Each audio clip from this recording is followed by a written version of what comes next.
January 6th, 1998, Quincy, Massachusetts. A cold New England morning, the kind where your breath hangs in the air like smoke. Kevin Weeks walked out of his house, glanced at the street, and saw the cars unmarked. Government plates. He didn't run. He didn't fight. He just stood there as the FBI agent stepped out, hands near their hips, and told him he was under arrest. Federal racketeering, murder, extortion, the whole menu. Weeks looked at the agent in charge and said 5 words that would echo through South Boston for the next decade. "You took your time, fellas." Then they put him in cuffs. Kevin Weeks was 38 years old, a former Golden Gloves boxer, a bouncer at a Southie bar called Triple O's, the right hand of James Whitey Bulger, the most feared gangster in Boston history. He knew where the bodies were buried, literally. He had dug some of the graves himself. He had pulled teeth from corpses with pliers so the dental records wouldn't match. He had watched Whitey strangle people in a basement on East 3rd Street while he stood there holding a body bag. This is the story of the kid from the projects who became a monster's monster, the man they called 2 Weeks, because if you crossed him, that's about how long you had to live. This is the story of how Kevin Weeks watched, learned, killed, and buried for the Winter Hill Gang. And then, when the walls finally closed in, he became the one thing the Boston underworld swore never to produce: a rat, a talker, a witness for the government. But here's what makes this story different. Weeks wasn't a coward. He wasn't broken. He was something stranger. He was a man with a conscience that had been buried for 20 years, and when it finally cracked open, it didn't just bury Whitey Bulger, it dug up the FBI itself. Kevin Patrick Weeks was born March 21st, 1956, South Boston. Old Colony Housing Project, the 6th of 6 kids. His father was a Korean War veteran who worked as a janitor at MIT and used his fists at home. His mother held the family together with rosaries and rage. In Southie back then, you didn't grow up so much as survive. The neighborhood was Irish, working class, fiercely loyal, and walled off from the rest of Boston by an unwritten code. You didn't talk to outsiders, you didn't talk to cops, and you sure as hell didn't talk to the FBI. Weeks was a fighter by age 12. Not by choice, by necessity. His older brothers boxed at the local gym. He followed. He had quick hands, a flat nose by 15, and the kind of cold blue stare that made grown men step back. He went to South Boston High School during the busing riots of 1974, when the neighborhood erupted in violence over court-ordered integration. He watched cops beat his friends. He watched his friends beat back. He learned early that authority was just another gang. The only difference was the uniform.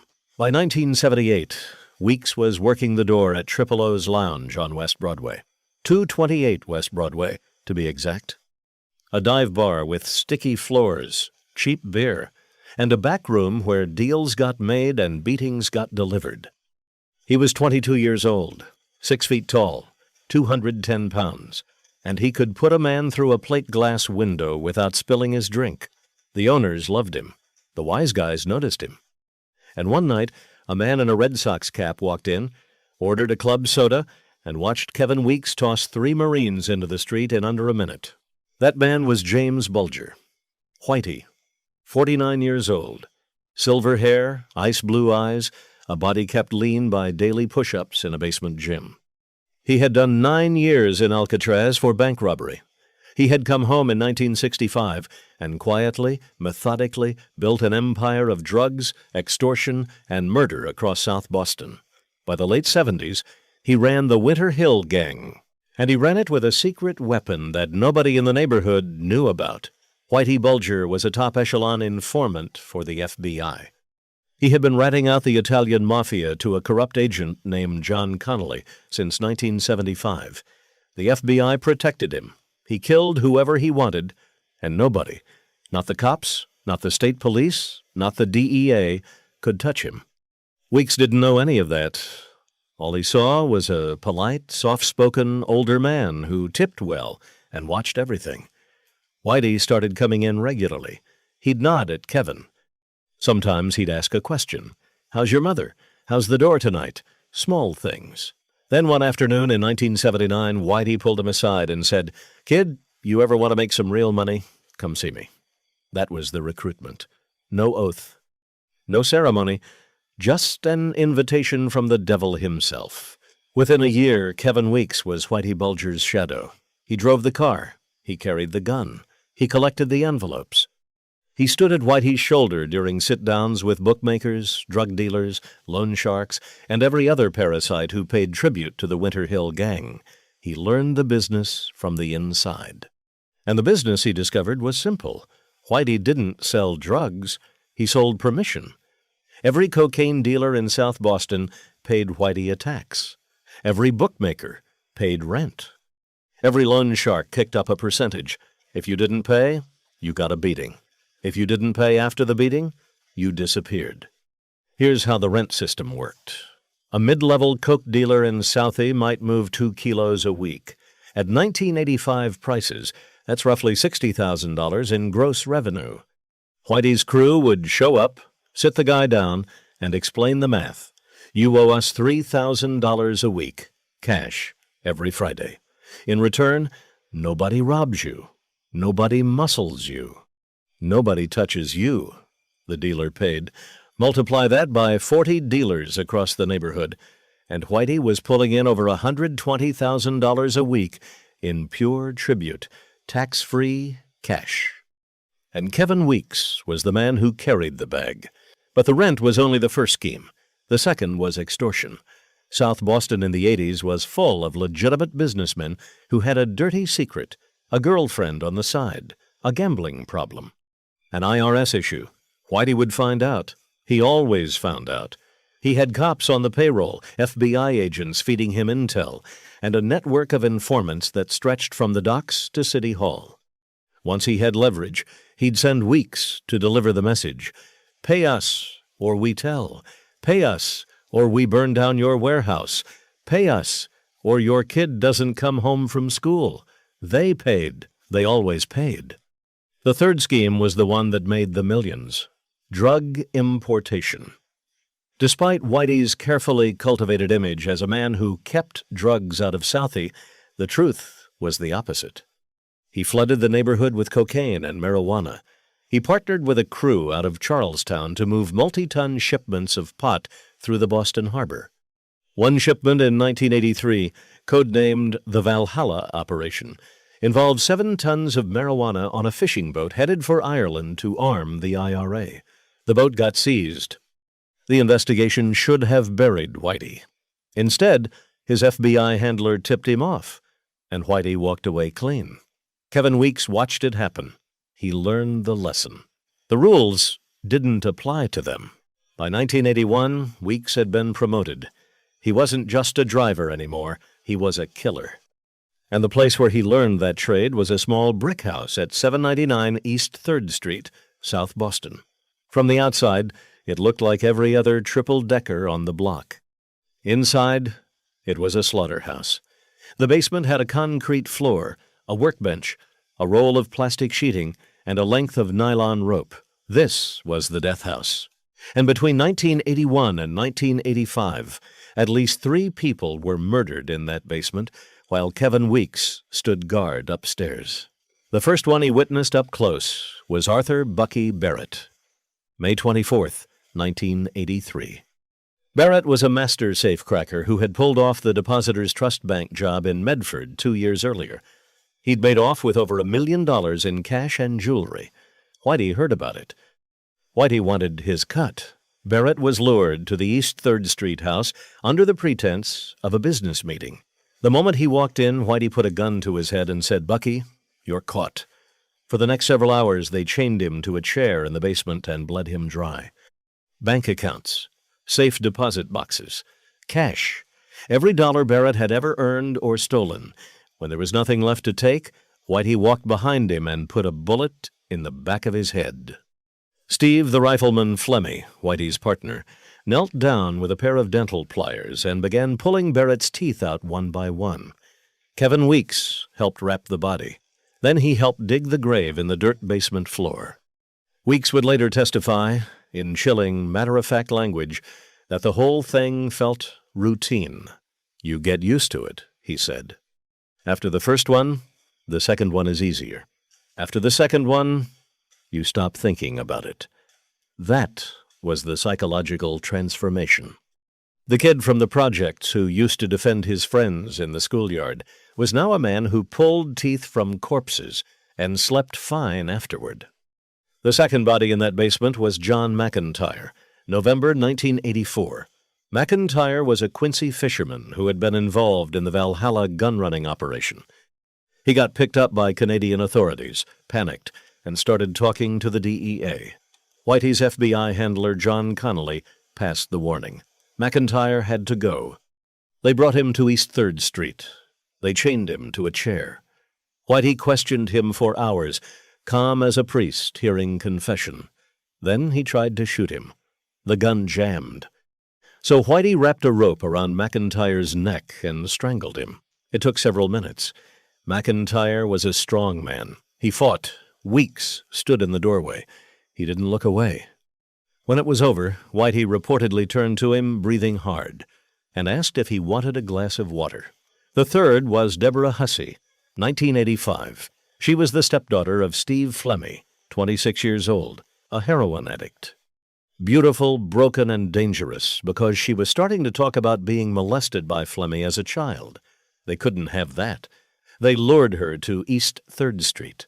Whitey strangled her in the kitchen with his bare hands, while Flemmi watched.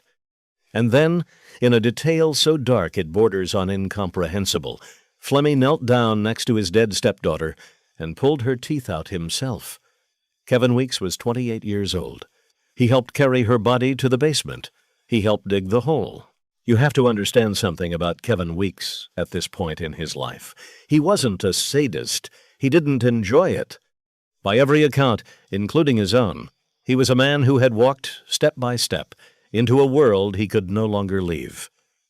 Whitey was his father figure, his mentor, his protector, the man who had given him status, money, and meaning.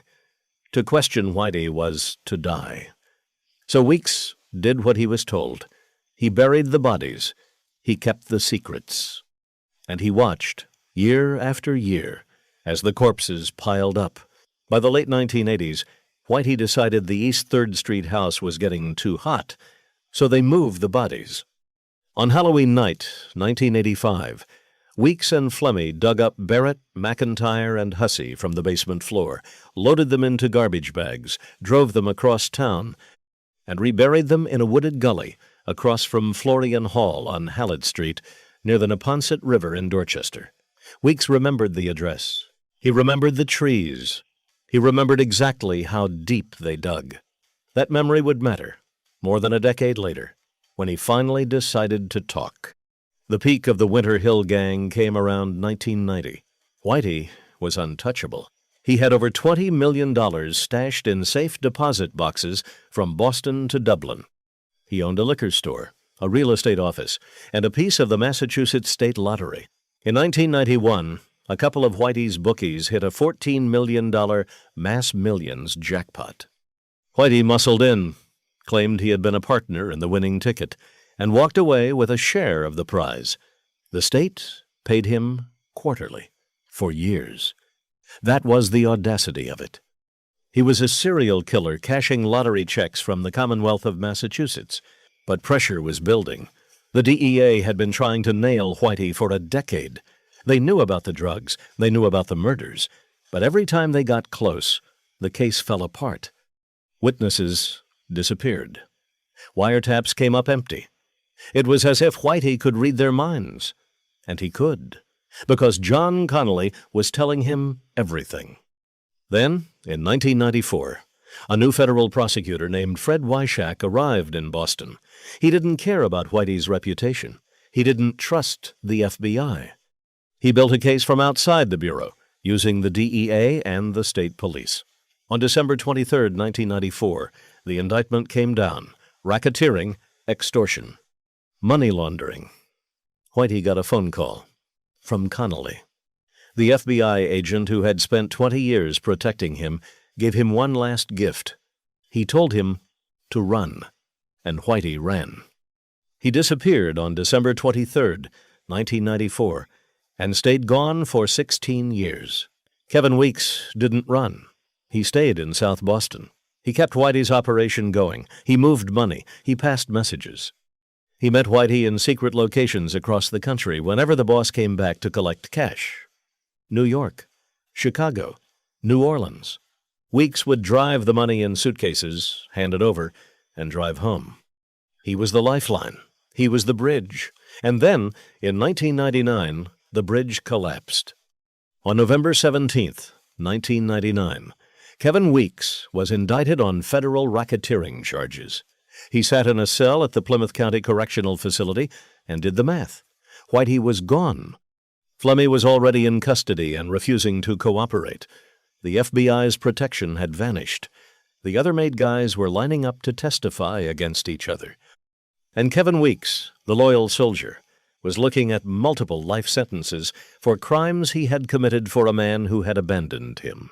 He flipped, quietly, without drama. He sat down with Prosecutor Fred Wyshak and federal agents, and he said, "I'll tell you everything." And he did. He told them about the rent system, about the extortions, about John Connolly and the FBI corruption, and then he told them about the bodies, the ones still in the ground. January 13th, 2000. A cold, gray morning. Kevin Weeks led federal agents to a wooded patch of land off Hallett Street in Dorchester. He pointed at a spot near a chain-link fence. He said, "Dig here." The agents dug. 6 feet down, they found bones. Then a second set. Then a third. Bucky Barrett, John McIntyre, Deborah Hussey. 15 years in the dirt, their teeth long gone. Identified eventually by DNA and the scraps of clothing still clinging to their skeletons. Weeks stood there as they were exhumed. He didn't cry. He didn't speak. He just watched. The discovery shattered Boston. 3 families finally got their loved ones back.